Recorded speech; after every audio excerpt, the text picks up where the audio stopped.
What's up, everybody? Welcome back to another episode of Blood on the Razor Wire TV, where we bring it to you real and we bring it to you raw. If you haven't already, hit that subscribe button, hit that like button, share the video. Make sure you leave a comment. Got a good guest on today, man. Kind of fits what our purpose is on this channel. He ended up going to prison when he was 15 years old.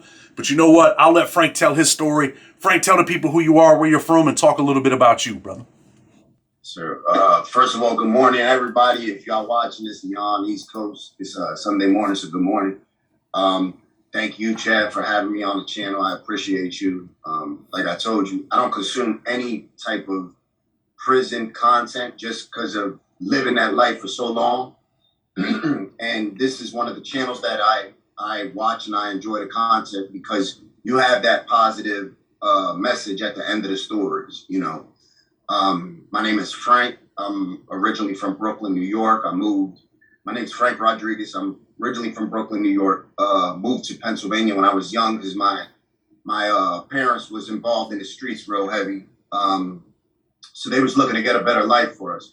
Moved to Pennsylvania. I came out here and it was a huge culture shock for me. So I acted up throughout the years. You know, I always had a problem with authority coming from males because my father was physically abusive to me. He was extra hands-on physically, nothing, sexually or anything like that. But so I always had a problem with male authority figures. So grade school, 5th grade, I'm fighting with my 5th grade teacher. Middle school, I'm fighting with the gym teacher, which, ended up causing me a lot of trouble. I got put on probation when I was, maybe like 12 years old for selling weed. And then it just sort of went downhill from there. I had, all types of stuff. My father left the picture when I was real young, right after we moved to Pennsylvania. My father left the picture. And my mother was a heroin addict. So she would work, and try to pay the bills. But, 90% of the money is going to feed her habit. And she was a functioning addict. She was a nurse. And 10% would go to the home. So we didn't have too much, clothes, nice clothes and all that stuff we didn't have. And I always wanted that. Growing up when I was younger, growing up in the streets with my parents, you seen the people with the nice cars and the people with the jewelry. And that's what caught my eye always from a young age. And so, like I said, I started selling drugs at a young age. And it was just so I can have new school clothes. So I used to help my mom pay the bills, just leave some money in the envelope and write on the envelope, don't ask no questions, leave it on her dresser, stuff like that. And then at 15, I got certified charged as an adult and went to the state penitentiary. I had already been through 3 or 4 years of juvenile placement boot camps, secure placements, foster homes, alternate schooling, everything that you could go through as a juvenile before you go to prison, I went through. Let me ask you this, Frank. Yeah. You're 15 years old, you get certified. Are you nervous? Are you worried? Like, damn, I'm about to go to a man's prison? What's going through your mind? Yeah. Hell yeah, especially because I was small. Now, I'm a bigger guy than most, but I didn't feel into my frame until my younger 20s. I was that kid all through, up to like 19, 20 years old. I didn't start filling out. I was a small kid. So I boxed from an early age. So I know how to fight and how to use my hands a little bit. And I wasn't never fearful. You know what I mean? I always was like, my dad used to beat me. So what are you going to do to me? Hell yeah, I was scared. I was scared, especially when I got there. Because when I got there, the county that I caught my case in is a Fed holdover county. So all INS do that get done doing their time, that's where they send them. So I'm not in jail with normal county guys. I'm in jail with all INS dudes that just got done doing 15, 20 years in the penitentiary. That's where they send them.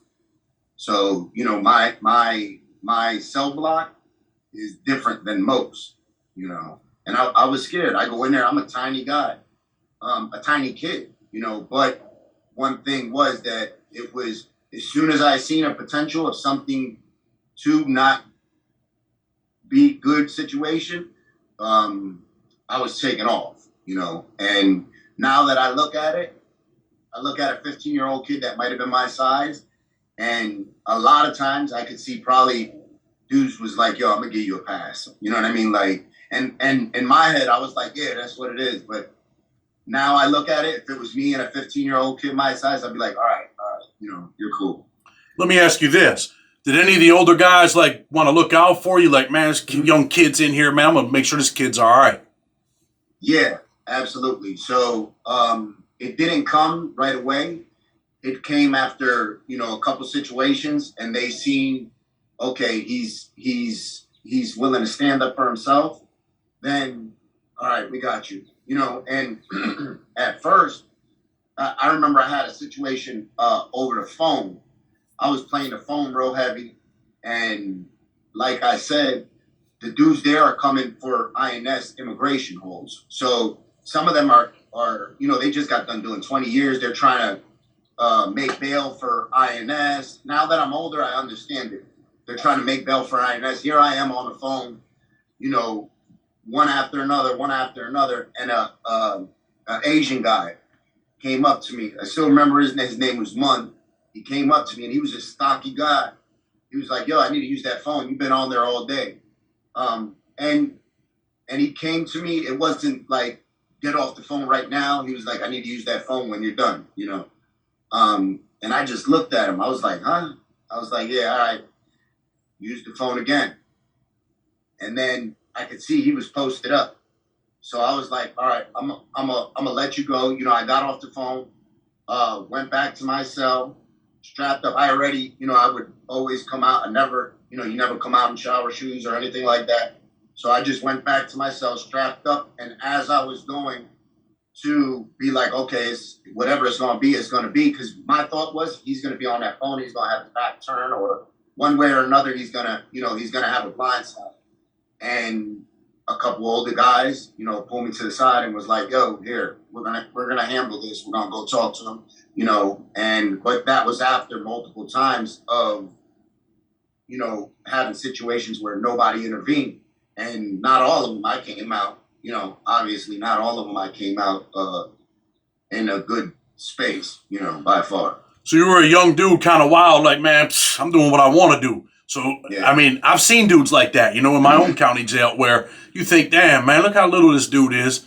And he thinks he's just going to do whatever. And other dudes in jail, and people don't understand, as even grown men, it's kind of like they're nervous. I've seen dudes like, man, afraid of the little dude, like, because little dude's going to fight you, he's going to hit you, he's going to do whatever. And I used to think in my head, man, like, honestly, bro, like, I'll take this dude and just body slam this kid, right? Yeah. I used to think that in my head. And I've been in situations where, you know, when I had just got convicted, there was a dude that was on the phone, man, all the time.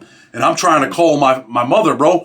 Keeping it real, dude. I just lost trial. I think I'm getting a life sentence. And dude's playing games on the phone, man. And it got to a point where I'm like, yo, man, check this out, homie. This is what it is. We're both not going to use the phone. We're both out of here. Not on no tough guy shit, but if I can't use the phone, then you ain't using it either. You know what I mean? That's exactly what it was. To keep it 100 with you. He, like I said, he came to me. It wasn't like, get off the phone right now. You know, he was like, you've been on the phone all day. When you're done, I need to use the phone. And when the older Spanish guys intervened, and they seen me go in the cell, seen what happened, and they came and talked to me, one of them pulled me to the side and was like, yo, this dude just got done doing 20 years in the penitentiary. He's trying to make bail. So he's not getting on there to talk to a girl like you are. He's trying to get out of jail, you know. And even at the time, I understood it, but I don't understand it like I do now. You know, age teaches us a little bit of wisdom, and I just was ignorant, you know, and didn't understand that. I was like, well, it don't matter. because I didn't understand. I mean, I'm only in jail for a month, 2 months at the time. I didn't get it. I didn't understand that. Damn, this dude is trying to make bail and hit the streets. Um, you know, and that's his only chance. Maybe he'll never get to go home. Maybe they're going to send him back to his country. That was all the stuff that I didn't understand. No doubt. Let me ask you this. So what age are you when you actually catch a real bid and you're going to prison for a long time? At 15. 15, I catch 7.5 to 15 years in the penitentiary. I'm in the county for a couple months fighting my case. And then probably maybe about a year after, when I got upstate, I was 16 already. I go upstate. I remember going on the bus, and it was the summertime, and I pulled up to Camp Hill. Camp Hill, is like the central hub where they send you out. And when I got there, like I said, it was summertime. That jail probably got, I don't know, maybe like 7,000, 10,000 inmates. And listen, everybody was at yard, and I remember just driving past, and I was like, oh shit, what did I get myself into? I was like, literally, what did I get myself into? And I was nervous as hell. I was nervous. And it was that moment that I realized, I was like, all right, I fucked up, Tell me what that prison system's like for a young guy, man. You're walking in, you're 16 years old. Do you get a knife? Are there cars? Are there groups? Who do you run with? Tell us those things.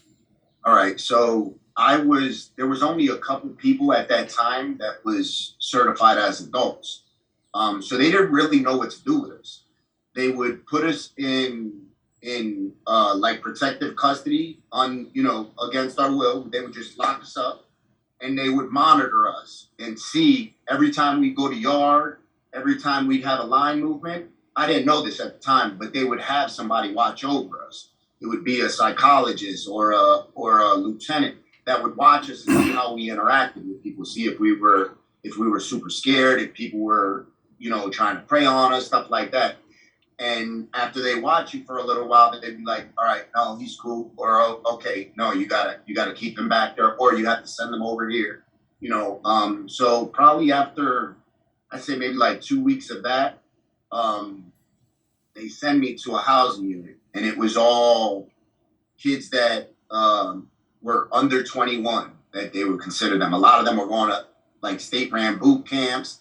There was probably like 5 or 6 of us in there that were certified. And so we go there. Out here in the state system at the time, there wasn't a lot of gangs. That was frowned upon. But the majority of people stuck to their races. But also, it wasn't like other places where you can't sit at the table with a black guy, or you can't sit at a table with a white guy. It wasn't really like that. As long as your paperwork is good, and you was a man and stood for yourself, you was pretty much all right to mingle with who you wanted to mingle with. Cell wise, so the Spanish guys, we would always go with Spanish guys, but there was other Spanish guys that maybe they wasn't in with us. You know what I'm saying? That they would be on the outside, and they could go with whoever. So we had a group of Spanish guys, and it wasn't nobody it wasn't a gang or anything like that. It was just a group of Spanish guys. When we see another Spanish guy, bro, we'd observe and be like, all right, is he gonna come over here and be like, yo, my name is Frank, such and such, bring his paperwork. If he does, all right, you're cool. But if you don't, if you go to one of the white guys or one of the black guys, that's where you gotta stay now. Don't come over here now because one thing about us, and I'm sure you've seen this, is when a new Spanish guy comes on to the block, we make sure he has everything he needs. We have a box with hygiene, food, cigarettes, whatever. Everything is in there. Somebody comes on a block, Spanish guy, and he comes into our fold. Be like, all right, here's the box. Whatever you need, and we pay dues at the end of the month. Everybody throws something in there. So if you was a Spanish guy and you came straight to the other Spanish guys, you know, then you was considered one of us. If anything happened, you didn't have to worry about, you know, being out in the cold. But if you didn't come to us, then, you know, then you was left out in the cold the whole time. So now you're in the prison system. You getting any trouble there? You doing the right thing? What's going on? Nah, from the rip, I was getting in trouble. I spent throughout the course of my bid, I spent 5 years in the hole. SMU out here is a special management unit. It's like a step down program. It's a 12-month program, and you got to go through different levels to come down. You know, I had to do that. I had a Z code for, you know, for the last part of my time, probably like the last 5 years. I had a Z code where I don't get no cellies. You know, I had a cellmate I ended up stabbing, and then when I went back on my second bid, that Z code you usually keep forever. That stays on your jacket. Even if I go back now, God forbid, knock on wood, I've been home almost 6 years. If I go back now, I'm not supposed to get no cellies. And they try to put somebody in my cell. And I told them, I was like, yo, get them out. I got a Z code. And they was like, no, we're overcrowded. I said, okay. And count on, and I sent them out, you know. Let me ask you about that, right? Mm-hmm. So you don't even know this dude. They put him in the cell. You're like, man, I want to live by myself. And you just stabbed this dude for no reason, really, right? No, so check it out. So when I had went back, I had completely changed my life. I had stopped any type of street involvement. I got married. You know, well, at this time I wasn't married, but I was with my wife. I had children, and I had something that came back and bit me in the ass from the past. It was an old case that, you know, when I got locked up, like I said, I had completely changed my life.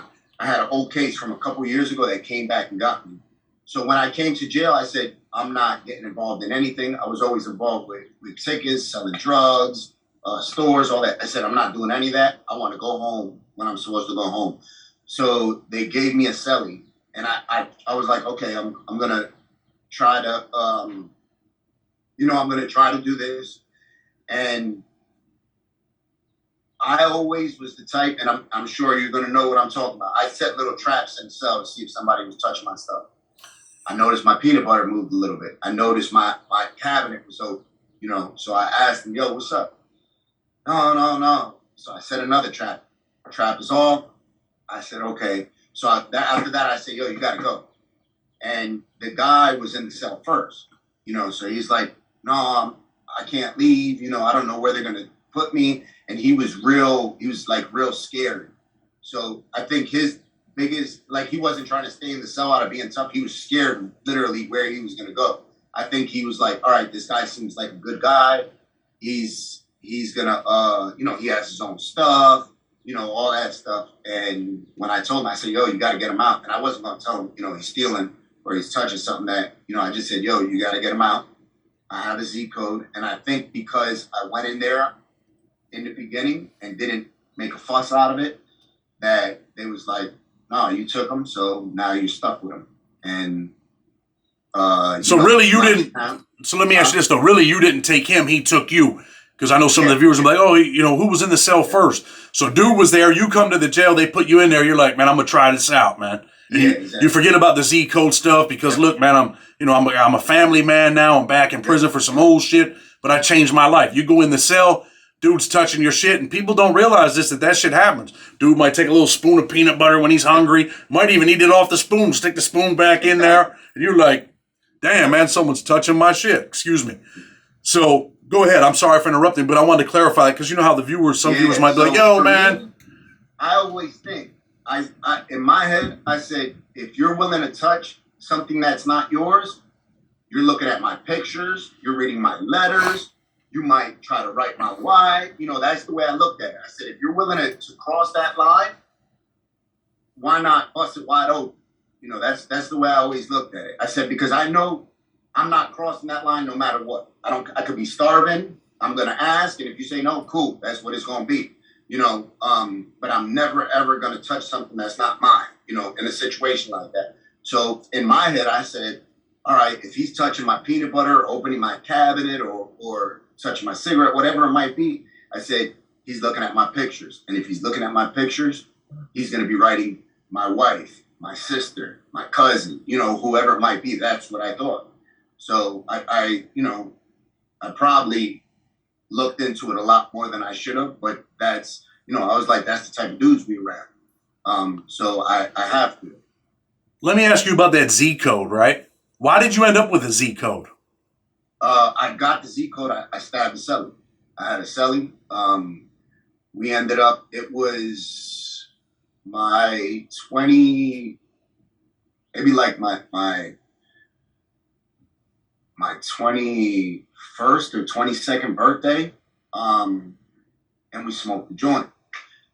I don't never like smoking weed. And this just proved me why, So we get in the cell, we smoke out in the yard. We get in the cell, and the weed always makes me paranoid. I'd be like, I just don't like it. And one thing led to another. We start fighting over his fucking headphone wire coming through the crack and like rubbing, brushing on me. So I was like, yo, I threw it up, and was like, yo, grab your cell phone wire. He's probably sleeping. Cell phone wire. I mean, not cell phone, headphone wire. Headphone wire comes back down, dangling. So I end up pulling. We end up fighting in the cell.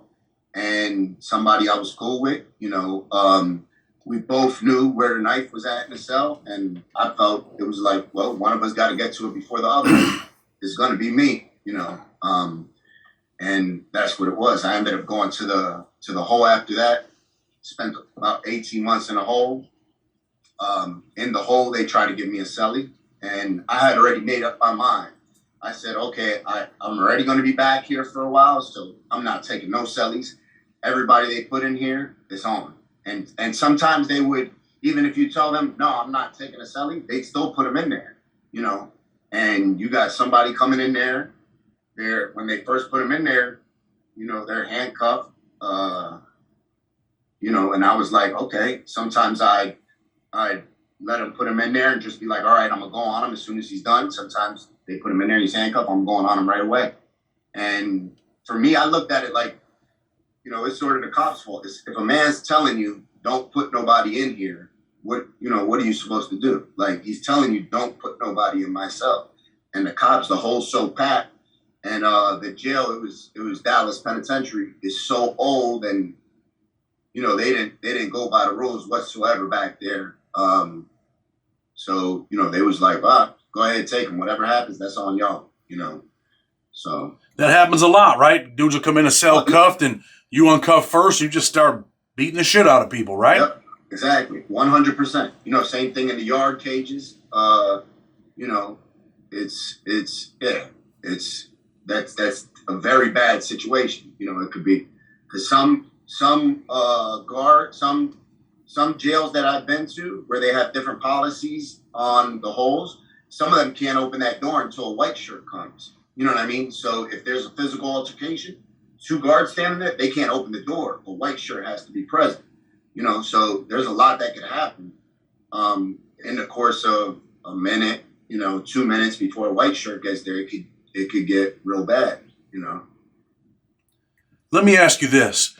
That PA system is a dangerous system. You got Pittsburgh dudes in there. You got Philly dudes in there. You got a lot in Pennsylvania. You got a lot of dudes that get busy over there, right? What's some of the worst things you've seen in that Pennsylvania prison system?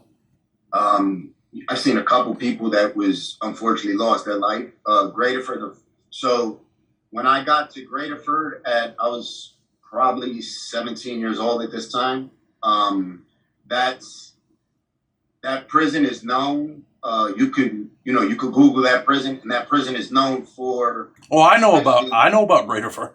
Yeah. So, I seen a dude damn near got decapitated in the hallway. I've seen dudes set on fire. I've seen, cells set on fire with dudes in there. I've seen multiple dudes, face all cut up, throat slit. I've seen damn near everything you could see in prison. I've seen, unfortunately. Let me ask you this, right? when you see someone set on fire, what is that like for a young man to see something like that? Oh man, that shit was so. Also, it's something that still today, you know, from unfortunately from a lot of the stuff that I've experienced, I have PTSD, you know, and some of that stuff you can't really, you know, once you see some stuff, you can't really unsee it.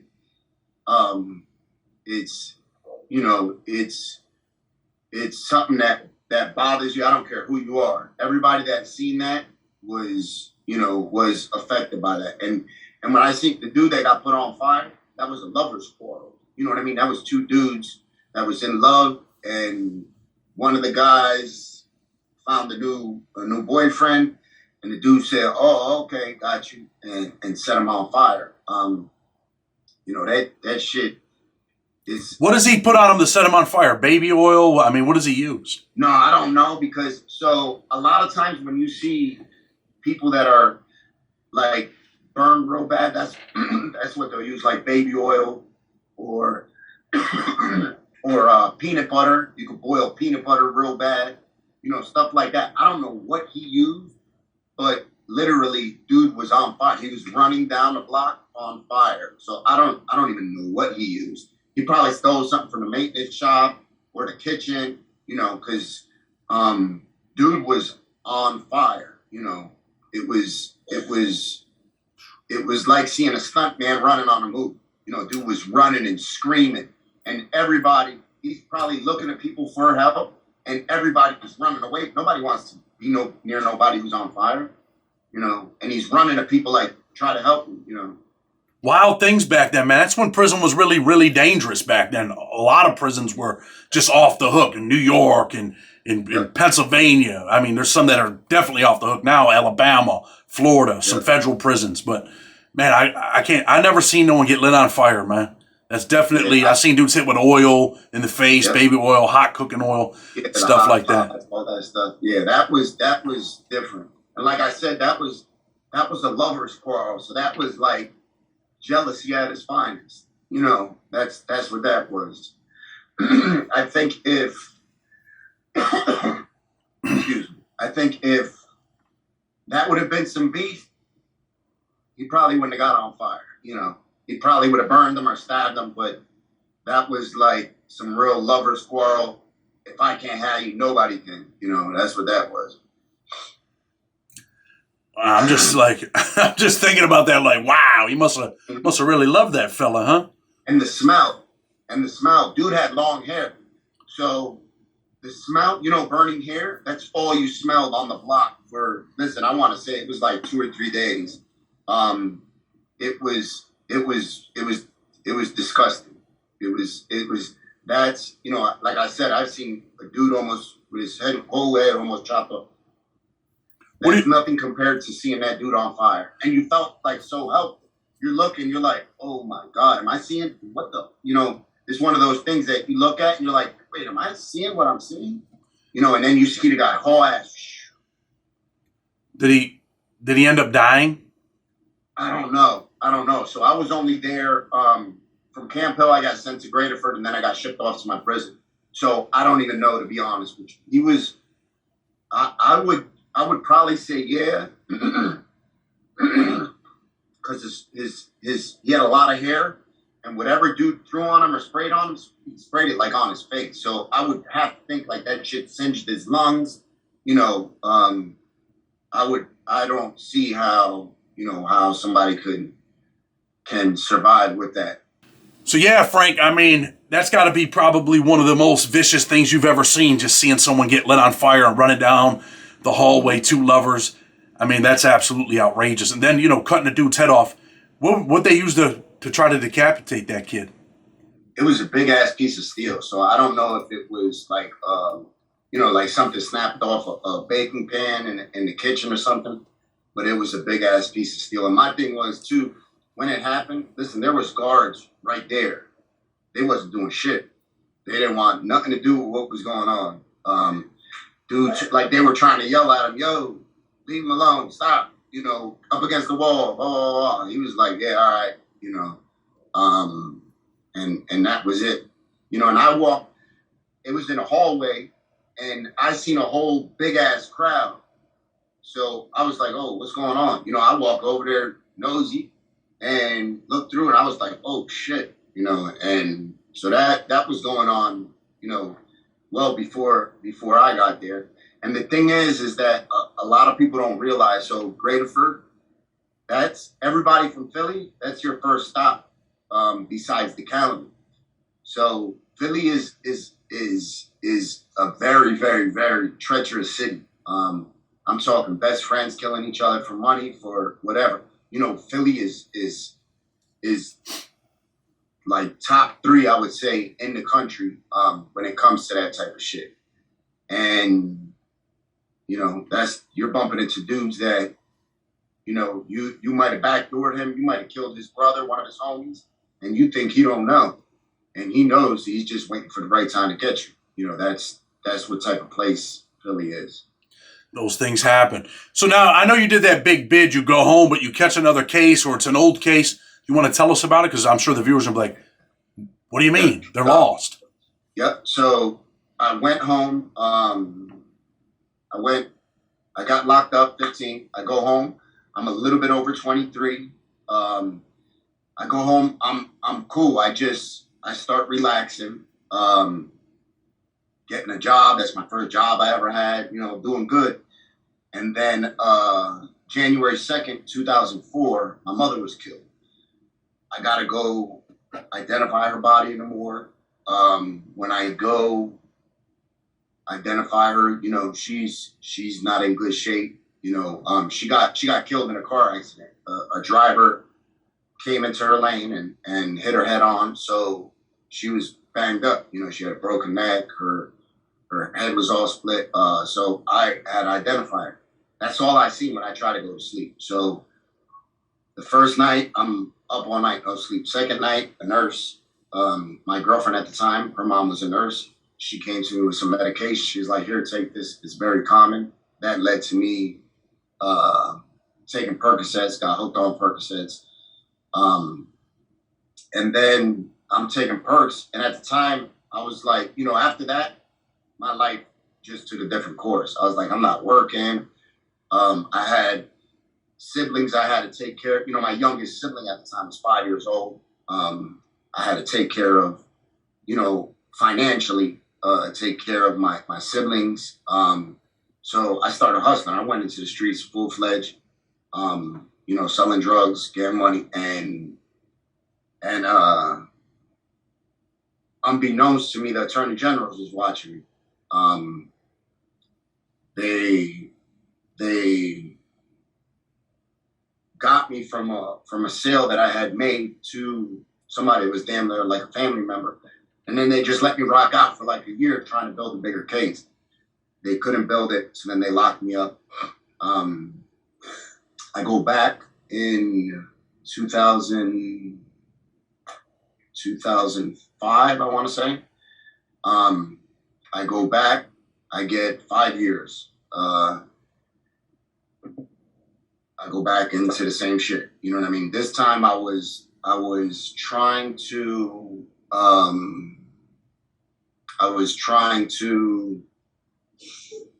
not get into all the dumb shit. I was like, if it doesn't amount to some money, then I'm not fucking with it. So I had a poker table, I had stores, I had gambling tickets, stuff like that. Selling drugs in the jail. So then I had a 5 to 10. So I do come home in 2010. So 2010 in Philly, they were killing parole officers, and they killed like a parole officer and killed like 3 cops. So anybody that had a violent jacket in Philly, if you were in a halfway house, you were going back to jail for no reason. If you was on the street, you were going back to a halfway house. So they took you like a step back. I got caught up in that. They sent me back to prison. So I go back to prison with no violation, no charges, nothing like that. And I wasn't the only one. There were thousands of us that it happened to. I go back to prison. It might have been like a year, 18 months. They let me back out. So now this is the course of me. About a year after that is when I end up maxing out at 5 to 10. Now so that's when after that I meet my wife. I have children. We get together, and that's when I'm doing good. Those are the two bids that I caught. Now this is when the one from my past catches up to me. So before I meet my wife now, I met a woman that I have my daughter with. She was wow, like stalkerish, wow, So when I go to leave her, she tells me, yo, if you don't come back home by Friday, I'm calling the cops.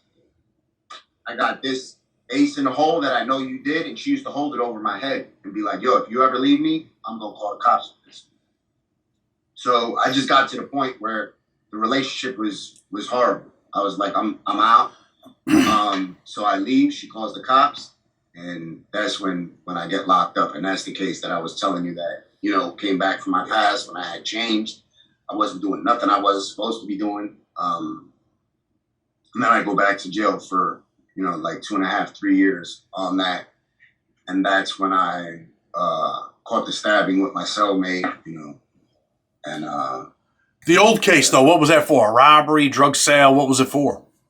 a conspiracy. So I drive the dude at the time. He was like an associate, somebody that I used to. So I had opened up. I'm a barber. I opened up a barber shop when I first came home from jail. He was somebody I met through the barber shop. We used to play poker together, stuff like that. So I take him to the store. He didn't have a car. So he was like, yo, Frank, do you mind if you could run me to the store? I want to get my kids something for Easter. I said, yeah, go ahead. I take him to the store. I wait in the car, So he goes into the store, comes out with iPad. He bought his kid an iPad. A week later, evidently, he goes back and takes the iPad back, but it wasn't the iPad in there. And I get charged. They were like, no, you knew about it when you took him to the store, which honestly, I didn't know about, you know what I mean? And they gave me a conspiracy charge for it. Man, that's wild. They send you to prison for some bullshit like that? It's a misdemeanor. I got a 3.5 to 7 for a misdemeanor conspiracy.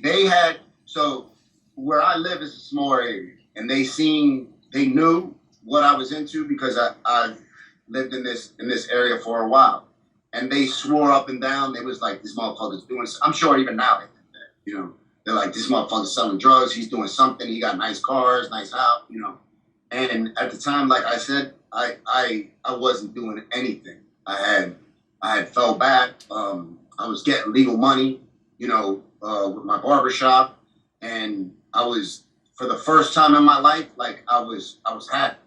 I was clean. I didn't have nothing to worry about. For me, in my head, I was like, the worst thing I could get is in trouble for the tint on my car and maybe a speeding ticket, because I like to drive a little fast sometimes.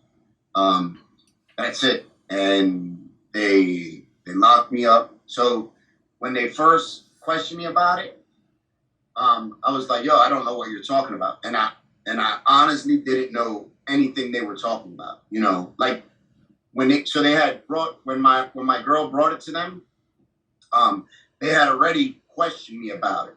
And that's how I became aware of the whole situation, so I went home and told her, I was like, yo, they're trying to say this, they're trying to say that.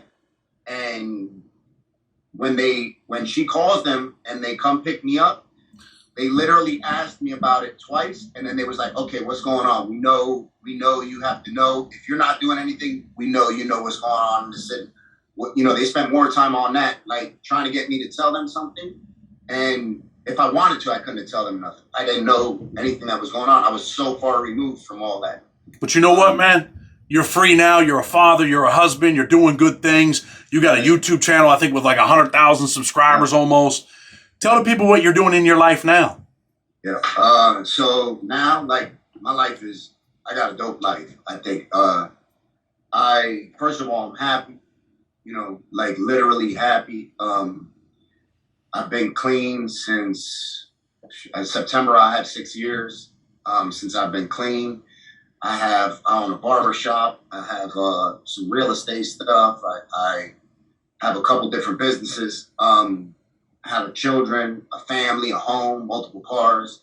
But like for me, most importantly is through being happy and being clean, I'm able to go and try to help people. So one of the things I do, I go around to all the high schools all over Pennsylvania, starting back in the fall. We'll go around like and widen up where I go to the high schools and speak to them. I go to high schools, middle schools, hospitals, jails, rehabs, detoxes, all those type of places, and tell them my experience, share my story with them. I do a lot of work in the Kensington area of Philadelphia. So for anybody that doesn't know, Kensington is the largest open air drug market in the United States. There's, the people shoot up right in the neck in front of the cops, smoke crack in front of the cops. They don't do nothing. They don't care about none of that. People selling drugs in front of the cop, they don't care. So I go down there, I'll provide free haircuts for them. I'll interview them if they want to interview them, to help them tell their story and to humanize them. I remember when I was getting high, and thank God, my low isn't as low as some that I've seen, thankfully. Where, I remember I was getting high and I would see the way people would look at me. Like one time a mother walked across the street with her kids. And I remember like that shit hurt me. I was like, damn, she's walking to avoid me. I wasn't fucked up, laying on the sidewalk all dirty. And I remember thinking she's walking over there to the dudes that they're young boys hustling on the corner. I said, if anything, she could walk next to me and I'm going to make sure nothing happens to her. She's walking literally away from me to walk next to the wolves. And maybe she was that's part of the way she was going, but that's the way I took it. And I didn't like that. So I said, you know what? When I have the chance, I'm going to do something to try to change the stigma and the stereotype, the bias of addiction. And to let people know that 100% this is a mental health condition, and I know everybody has their own opinion, it's choice, it's whatever it is, and I believe it's a choice up to a certain point, and then you lose that choice very, very quickly, and it becomes a medical condition basically. So I go down there and work with them. A lot of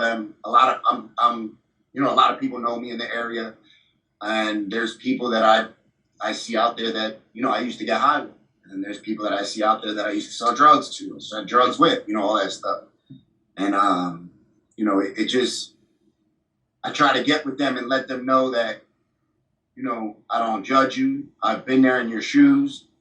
And for the 15 minutes that we spend, interacting, to let you know that, I'm not judging you. We can have conversations that ain't about drugs. And that I care about you, and 100% you could change your life. It's never easy, but it's always worth it. No doubt. So before we get ready to close, you got a different type of story, man. You were 15 years old and went to a men's prison. You're 16. You're in the prison. You're 17. You're seeing wild things happening. What message would you have for a young man that's on the wrong path? Yeah, I would. So the one of the most important things that I would say is, be very, very leery. A lot of us that grow up with no father figures and no positive male role models in the house, we look for that approval from other people. And at those young ages, 9 times out of 10, the people that give it to us are the same people that's going to try to exploit us the most. I fell into that. There's countless other males that fell into that, and they're either in the graveyard or in the penitentiary. Is to number one, if you think you're being exploited or taken advantage of or sent as a missile or a crash dummy, you are. Get away from that shit. Because I'm telling you right now, when that cell door locks behind you, there's very few people that's going to be with you. One is going to be mom, most likely. none of your homies, they're going to be the same ones trying to fuck your girl. They're going to be the ones that be like, yo, I'm going to go over and check on the kids and come over at 11 o'clock when the kids are sleeping with a 6-pack and a joint, you know. So none of, you know, there's no loyalty at all in the streets, none whatsoever. Just remember that, you know, if I would have chose to change my life earlier, you know, I'd be so far ahead of the game. You know, just stay out them fucking streets, man. Stay out them streets. Is never, ever, ever worth it. I promise you. Somebody that spent 17 years in the penitentiary, somebody that I'm lucky to be alive. I've been shot. I've been cut. I've been, you know, I've overdosed. I've been in more situations than than I should have been. It's never, ever, ever worth it, man. It's never worth it. And it's cool to be a square. It's all right, you know, because when you get older and you come home from the penitentiary, I remember when I came home and got on Facebook, and all the dudes that I thought was lames when I was young, they all had businesses, they had families, they own a home, you know, and I was like, damn, these are all the dudes that I thought was fucking weirdos. They're all winning in life, you know, and I'm sure there's people that look at me like that now. That'd be like, oh man, you know, that don't know nothing about me, but be like, oh, he seems like a square. And yeah, I probably am, but good. I'm a square that's never going to go back to prison unless somebody comes to my house and tries to do something to my family. A lot of important messages, Frank. Like you say, you know, a lot of dudes get out of prison and you think like, damn, man, if I only would have did this 10 years ago, then I'd be much further ahead in life, right? I think that's important that young dudes don't realize, man, when they're heading down that road, they're in that driver's seat and they're just doing whatever they want to do. And eventually you end up in prison. You get out of prison and you got two roads again. If you want to take this road or you want to take that road. And if you choose the right road, now you're like, damn, man, I should have done this a long time ago. Look what I got now. Yep. And some dudes don't see it that way, man. But I definitely appreciate you coming on the show. I want you to talk a little bit about your YouTube channel, man. Tell the people what the name of your YouTube channel is. And I will put the link inside the description so people can check it out. You got 100,000 subscribers, dude. You're doing something right. Thank you. So the name of my YouTube channel is called Morals Over Money. That is a foundation that I started in 2017. And for me, money was always at the forefront of any type of thing that I did in the past. I would compromise my morals, my beliefs, my ethics for some paper. So I said, you know what, how about if I take that out of the equation and just start doing things because it's the right thing to do. So, you know, the channel's called Morals Over Money. And I try to shed light on what's going on in Kensington and, you know, what's going on in other situations. There's, you know, there's so much wild shit and crazy stuff going on in this world today. And, you know, social media, it makes the world a whole lot smaller so we can see that. And I think used as the right way, we can use that as a teaching tool. You know, I take my kids down there and be like, yo, come on, you're going to volunteer with me this weekend, just so they can know. I don't ever want them to look at anybody different. Mm-hmm. I don't want my kids to look down upon somebody because they're getting high or because they're homeless, to know that, you know, 9 times out of 10, they're not there because they want to. They're there because some shit went wrong in their life. And, you know, like I said, I try to take them down there and just so they can realize, you know, we're all human. We all bleed the same. Our heartbeats, you know, and that's what I try to show on my channel. I just now I'm an extremely patient, loving, empathetic, sympathetic person because at one point in my life I wasn't whatsoever. And I know that led to a lot of heartache for me and for others. So I try to be what I wasn't at one time in my life, you know. And the thing is, I know there's so many young brothers and sisters that watch both of our channels and who are out there in life who need somebody like us in their life, you know, whether they're watching and not commenting or whether they're commenting. Guaranteed 100% that we have thousands of eyes on us, and we might be the only person that's saying anything worth anything in their life that they know, you know.